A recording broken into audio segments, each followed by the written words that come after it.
Hello everybody, this is Wise Exotics. I'm your host Trevor. I wanted to go over my Lowland tank specifically as people have asked about it.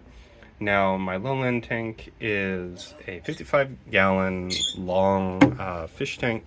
I have an acrylic top that I custom fit to fit within this channel on both sides, and it just sits and rests. I do put it at a slight angle so the back corners are flared up and the front is in a little bit, so it lets air circulate in and out just to give airflow. And it's been working quite well with me. I usually have humidities up to 93% constantly, if not more.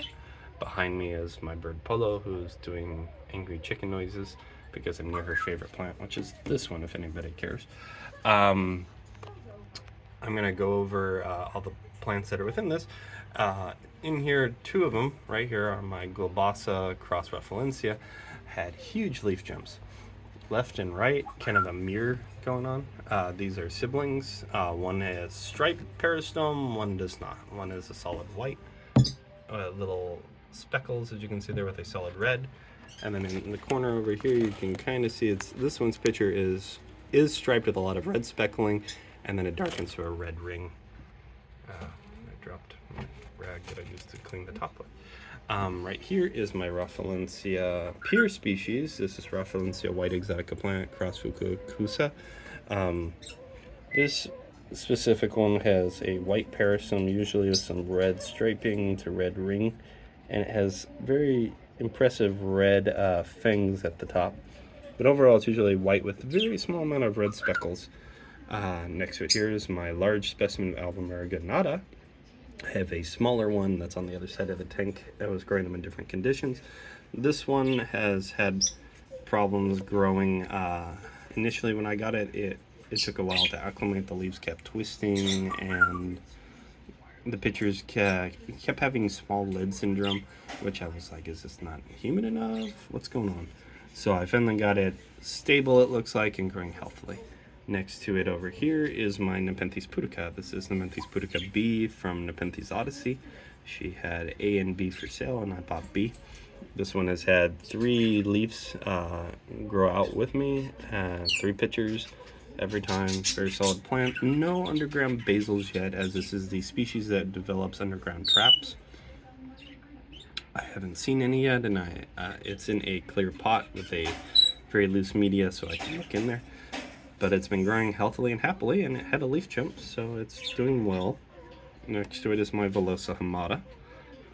Very solid species. Had a leaf jump since I put it in here. Quite happy. I did finally see this little picture here. When this specific plant opens its pitchers, the pitcher rim's teeth are yellow, and then they will fade to a reddish color, as you can see. So it was the first time I could see the yellow to red fading was that one picture, and I've had a dozen pictures, but it does it very quickly. Now next to it here is my red Northiana. This is BE3357, clone 1. As you can see from the picture, it already has kind of a red coloring starting to come in on its picture type right there. Doing quite well. It pitchers and grows healthily and happily. Up above it here is my newest Northiana. This is a seed grown, and I believe it to be a green. It's already got some stripes on the inner rim of the peristome, slightly faded, but I'm happy to see them and hope it develops. This is next to it here is my Nepenthes Naga. As you can see, there's a picture in the corner. There's one developing there. I initially got it was about the size of that plant, and it shot these huge leaves out, and it's been growing fine and happy ever since. This is a really complex one, Spectabulas truncata Bachana maxima minima x Mira x truncata x Lowii. It's a very complex plant. This was sent to me as a care package gift from Greenwood Exotics. Nice guy. I bought 3 plants from him. It's really nice, and all the plants are doing well. So as I said, that's my Sumatra. No, that's not my Sumatra. I'm sorry, Northiana. I get Northiana and Sumatrana really confused because they both have these plated fan-shaped leaves. So my Sumatrana is right here. It has a pitcher already developing. It's its first pitcher with me. Its leaves were kind of crinkly when I got it, and this one was an import from Exotica. Borneo Exotics, I believe. It was the only time I've ever done a Borneo Exotics Puritor. This is a 4540. This was done through a local seller up in the Bay Area, so I was happy to get it. And it's doing well. Next to it in the middle here is my car 0239, which has Sumatran hybridized in it, but it's a pretty complex plant.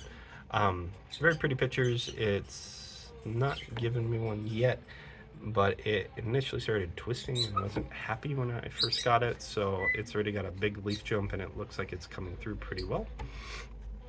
The plant under this giant leaf is my Rafflesia globasa cross Ampullaria by Miracle. It has not given me any new pictures. It looks like it's thinking about it, but it's got no, that's that plant. It's got one developing right here. This is a very slow to grow plant. Next to it here is my, now that one is interesting. It's the inverse of this one. This one is a Globasa Ampullaria by Miracle cross Rafflesia. This is a Rafflesia cross Globasa. So this one has had very faded leaves since I got it. It's always been very sensitive to light, which is why I put this larger, the plant that I'm holding currently is a Rafflesia brumai speckled over it to kind of shield it so it doesn't get too much intense light. As you can see from its leaves, even on the edge of the leaf got hit with light, it started to not be very happy. So this plant is actually acting, these two plants are acting as a shield to help it be safe.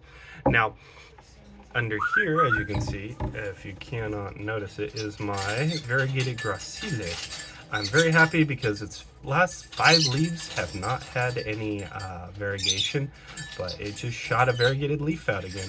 From what I learned, sorry, that is one of my birds going nuts. That would be Hummer is enjoying his time. Yeah, you doing okay, Hummer? Anywho, these variegated graciles, sorry, I still have a bit of a chest cold I'm trying to get rid of. Variegated graciles, talking to people who also own them, is a very finicky variegated plant. It can show variegation and then it can turn it off. And we really don't know why. They were thinking it has something to do with light intensity. As you can see, my basil of it is over here and it has never shown any variegation at all. But it's grown quite happily. Nice, happy little plant. Whereas this one, when I had it, had a single leaf with variegation, and then 5 leaves later, no variegation, and then now it's 6 leaf with me. It's grown pretty quickly, has finally shot a variegated leaf out. So the variegation is that nice white stripe down the middle with a little bit of, like it almost looks like someone took a white paintbrush and painted it down. But I'm happy to see it, as I haven't seen one in a while from it. I don't know what causes it or why, but I'm happy to see it. Now, I do have another picture node right here, and this is off of the brumai speckled Rafflesia here. But I did have, and I was happy to see it, one full-size picture specimen. This is about 5 to 6 times bigger than my other Rafflesia pictures. Look at that beautiful kind of candy striping and fangs coming out. Beautiful squat picture and nice wings. It's a very happy little picture, and so I tuck it right there. It's happy in its spot. I'm not going to mess with it. Underneath this leaf is number 3. It has very crinkly, faded leaves with like a red stripe down the middle. And I say number 3. This one down here is number 2. And then this one here is number 3. And these are 1, 2, 3 of my Globasa Ampullaria F2s. This means you take a Globasa Ampullaria and cross it with a Globasa Ampullaria. Now this was Ampullaria by Miracle, thus the speckling that's coming through on the leaves, which is a type of red variegated speckling. Now, I don't know if I've discussed this before, but this leaf is actually very soft, fuzzy to feel. This one is actually very rough, number 2. Number 3 here is actually my largest specimen. It has a picture right there. Number 2 actually just opened a picture right there. It's thinking about it. But it's doing well. Number 3 has more of a Globasa picture. They're very thin, paper thin, and they look red. You can kind of see one down there. It's a little bit. There you go.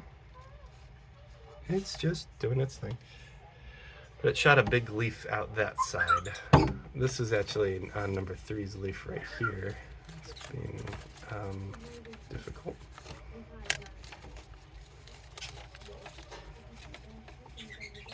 It does have a picture node there. So I'm going to move it there because it's giving me a connection. This plant is Globasa. Oh, this is my Globasa Himalaya. This one had a beautiful little picture right here. I knew that. Haha. This one is almost like orange-red in the light. Kind of has like almost a pink undertone, but it's Globasa class Himalaya. Now, Himalayana is a relative to Rafflesia, but it's mainly used with bats. I haven't seen a pure species, so I saw this hybrid and thought, oh, that'll be cool to grow. And I've really been enjoying this one with its candy striping, and it's kind of like orange-red colors. Right here is my really complex hybrid, which seems to be having something going on its leaf. I'm not sure if it's mold or whatnot, but this one's always been very sensitive to lighting, so sometimes it gets burned if it gets too hot. Very beautiful hybrid, bright yellows and reds. This is the largest pitcher it's developed. I call this one Lemon Cherry. Next to it is my AW4 male. This is an Hamada. It's a Gunglu Lumit variant. Same thing with this species, is the exact same one. It's an AW1 though, it's slightly larger. This one was recovering from root rot, but it looks like it's finally giving some pitcher node tips, so I hope it will develop. I've noticed that the Lumit variant, which is this one, is a little more slower to produce pitchers, whereas right here is my BE variant, has a dozen plus pitchers on it, and it's actually more, this is a Tempesissi. This one is actually more sensitive to light, as you can scorch the leaves easier. Let's see. This one is a very complex hybrid. This is one of the ones from Josh that I have on my channel. They have these beautiful red pitchers, beautiful speckling and stripes, very pretty. Its sibling is right here, which has the red speckle variegation, but it usually just throws a red pitcher that's slightly taller. So I want that leaf up there. I don't want it down covering. This giant plant in the corner is my Minimacross diabolica. It's throwing lots of pitchers. You can see one right in this corner is a larger pitcher. Underneath that, Lingulana, and obviously that's my Lingulana right there. It's doing quite well. It's underneath it, and it's doing its own thing. It actually seems to be curving back. Interesting. But it has a single pitcher, and it looks quite happy. Next to it over there is one of my newer plants. This is my Mariliana. It's seed grown, has a nice new leaf. Underneath there is my smaller seed grown Albumarine Ganata. This one I actually got from Hawaii a while ago when I first started. It's very slow to grow, but it is starting to get happy little pitchers with rings on them. So I'm quite happy. This is my Truncata. Now this Truncata is kind of weird to me, and this is the benefit of seed grown. I know somebody wanted me to do a spotlight on it. I've also done a spotlight on VGI. Someone asked about that. Go look up my videos. I already did one. I only have 4 VGI. It hasn't changed. They haven't really changed much since then, other than, you know, some leaf gems. This Truncata is actually seed grown. It was the size of like a dime when I first got it. It was very tiny. I probably am due for a repot soon. The parent plants of this were both green Truncatas, pure green with green lip and red stripes. They were very pretty. So I thought, oh, that'll be cool. For some reason mine, which has always done that coloring, now in its newest, largest picture, is starting to turn red with kind of a yellow peristome. It's still keeping the stripes, but that red coloring is interesting to me, and I'm wondering if this is showing that it's part beige and red and there's a throwback. I'm not quite sure. Anyway, thanks for watching. There isn't anything really complicated in doing a lowland tank like this, or a tank setup in general. You just simply have a tank, put seed trays in it, fill them with water, and somehow seal the top enough that it keeps the humidity in. I have a sensor, which is a little white cube right there, and I have one right there. So I have one on each side. It gives me the difference of both. There's a bit of a, 1 to 2 degrees off between the two sensors. So I try to go with the highest number and the lowest number and see which one is more accurate. So far, the bigger sensor is technically more accurate, but the little sensor I can check remotely. So overall, that's the setup on the Lowland. Plastic acrylic top that goes over it. It was custom made, so for those of you who are wondering if they can do that, yeah, you can do that too. You could also get the normal tank top and throw saran wrap on it and poke holes in it so it has some airflow. There's a lot of methods. But the main concept is get it in a tank. I've had it in an open tank where I had no lid, where I had him with my bearded dragon before he passed, and I had a water tray below them, and they did perfectly fine in there, growing and dropping things. So you technically don't need a lid, but I would highly recommend, if you're going to do that method, to keep them in a bag and slowly acclimate them to the inside of the tank setup, and use humidity trays with eggshell crates at the bottom to keep them going. Those you can pick up at any hardware store usually. I'm trying to think. In the ceiling tile area, you can also get them at fish stores, fish tank stores. A lot of saltwater tanks use them at the top. I know I do on mine. So that's it for the Lowland tank. Thanks for watching, and I'll see you guys on part 2, which will be the Highland.